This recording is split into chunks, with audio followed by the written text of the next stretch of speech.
Hi, my name is Noni Madikela. Welcome to my online space, be it it's YouTube, TikTok, or Facebook. Today we are focusing on key quotes from Mkhwanazi during his testimony while he was at the SEPS ad hoc committee in Parliament. The past 2 days, I think. He started when? Monday or Tuesday? I'm not sure. But whenever, I think Tuesday, Wednesday, he was there, the 2 days. Now we're going to focus to some of the things that he was focused on. But please make sure that you do not forget to like, to share, to comment, subscribe wherever you come across this video. Please make sure you do that. That's how you will be supporting the channel. Anyway, so here are some of the key quotes and paraphrase statements from him, Lieutenant General Nhlanhla Mkhwanazi's testimony before the Parliament's ad hoc committee. And I'm gonna talk about the quotes capture the tone, the themes, and the depth of his evidence about political interference, corruption in SEPS, and the system's collapse. Okay, session 1, this is what he did. He spoke of political interference and leadership pressure. This is Mkhwanazi and I quote, there were attempts to instruct me to approve things that were not lawful. I refused. That is when I became a problem. The second one, that was still session 1. The police service was treated like a political instrument. Once you refuse political directives, you get removed. The third one, this was still session 1. I did not come into SEPS to serve politicians. I came to serve the Constitution. Some people wanted to run policing from outside SEPS. Those are the things that he said that were profound for session 1. Let's go to session 2. Session 2, this is what he said. Crime intelligence and intelligence sabotage. That's where he was talking about those things. He said, crime intelligence was completely abused. Instead of gathering intelligence on criminals, they gathered intelligence on other police officers. And then he says, we were fighting each other inside SEPS more than we were fighting crime. And then there was a deliberate effort to weaken crime intelligence so certain people could operate without being detected. And then he says, sensitive case files disappeared and those who questioned it were targeted. So these are some of the things that are happening in our crime intelligence office that is supposed to protect the country. So there was internal sabotage, there was everything that was happening there, which was bad. Mkhwanazi told us. Session 3, under corruption networks and procurement scandals, he said, procurement became a business for people in uniform. Police? And then the second one was, I refused to sign a procurement request that had no justification. The next day, I was told I was difficult to work with because he wanted to be an honorable man. This is session 3 now. When millions are wasted on equipment that is not needed, that is not incompetence, that is corruption. So whoever bought equipment that was not needed is corrupt. He said that. That's what he's saying there.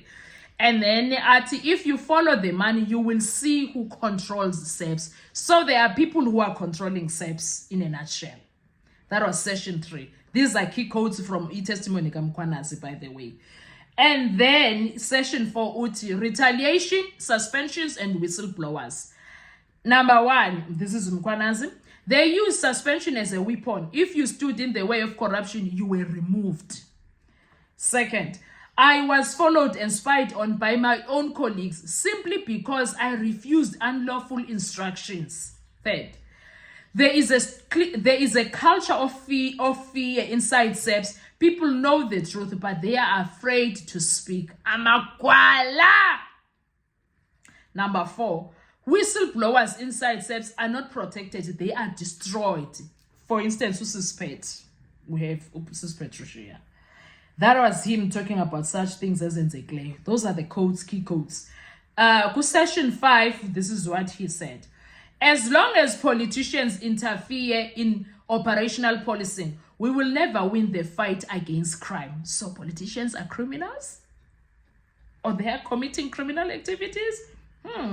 And the second one, Crime intelligence must serve the country, not political factions, which is true, I agree. We need to restore discipline, integrity, and fearlessness in policing. True. If we do not fix leadership, we will lose South Africa to criminals permanently, which is very wrong. That is very scary. When he said that, I was having goosebumps. I was like, what?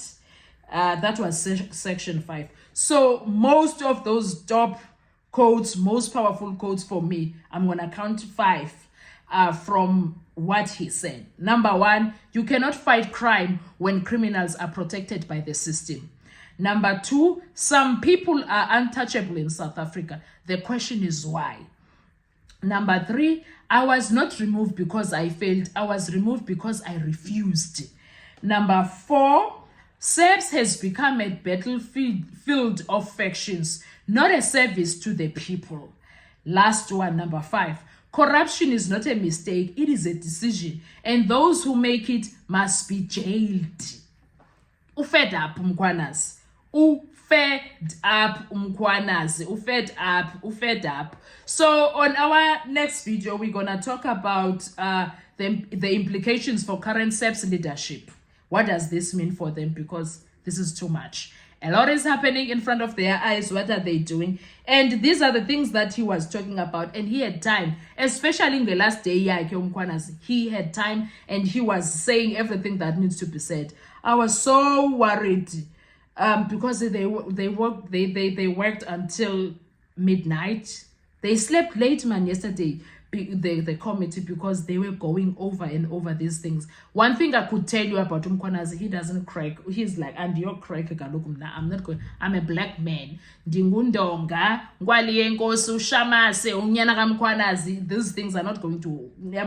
The tactics. There were times where I felt like some of the questions were so useless. There were times where I felt like, oh, you are not asking him the real questions. And there were times where I felt like, oh my God, you are going to sit here and bore the hell out of us. What on earth? Do you understand? There was a lot that was happening, but guess what?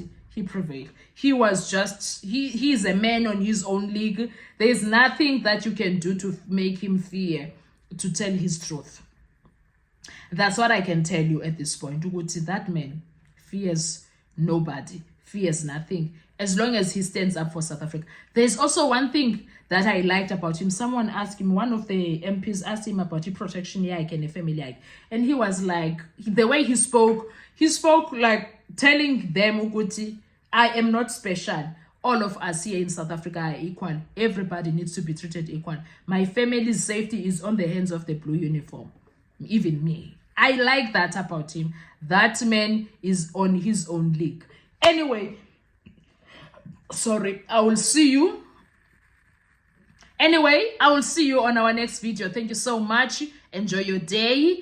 I'm coming back with another video about Mkhwanazi so that we can move to Umasemula and other matters that are happening in South Africa. Enjoy your day. Bye-bye.